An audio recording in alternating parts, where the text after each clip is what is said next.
Thank you, Mr. Chairman. Mr. Bradbury, good to see you. Congratulations again on your nomination, and thank you for spending some time in my office going in depth on a variety of questions.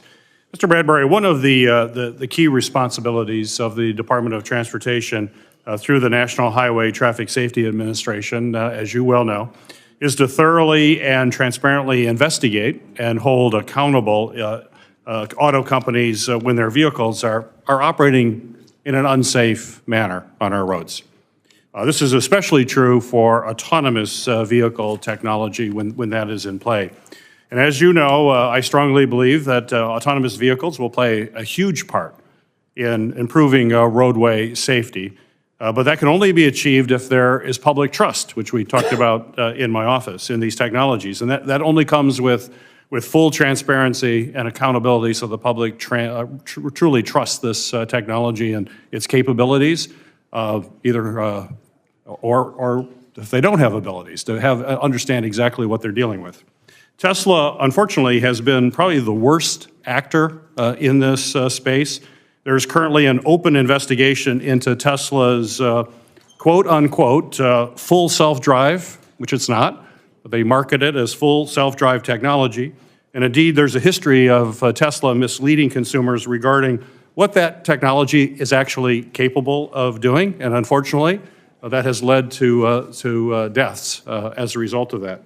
So my question for you, sir, is given Elon Musk's close relationship with the president and his significant role digging into the operations of every agency through his so-called Doge, are you fully committed, and will you fully commit today, to ensuring that the Department of Transportation holds Tesla accountable if you are confirmed? Yes.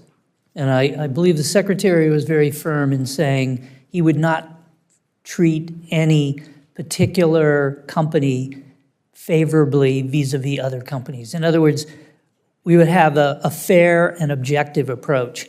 And with particular regard to NHTSA's recall investigations on these important issues.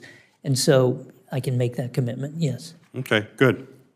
In our meeting, you and I discussed the role of Congress in making the law versus the role of the executive branch in enforcing the law and faithfully executing the law.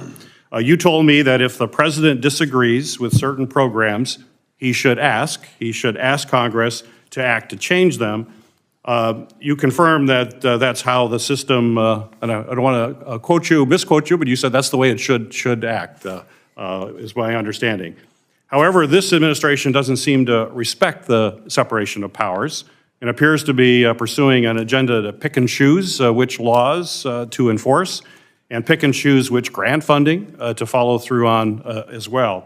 Many of these grant programs, from Great Lakes port infrastructure development to new bridge funding to passenger rail projects, are certainly absolutely essential to Michigan and states across the country. Legally awarded funding for these projects shouldn't be ripped away because the president may have a political issue with it. So my question for you, sir, is if confirmed, will you oppose any attempt to withdraw infrastructure funds that have already been announced for infrastructure projects through the Department of Transportation? Well, Senator, I think, first of all, as we know, a huge amount of additional spending and money has been announced and has been awarded in recent weeks and months. And I believe it's entirely fair for the President and the Secretary to want to take a hard look at how that money is being spent. And in lots of these programs, as I indicated earlier, there are points in the process where there's discretion for the Secretary and decisions can be made. And I think we need to audit all of those and take a hard look.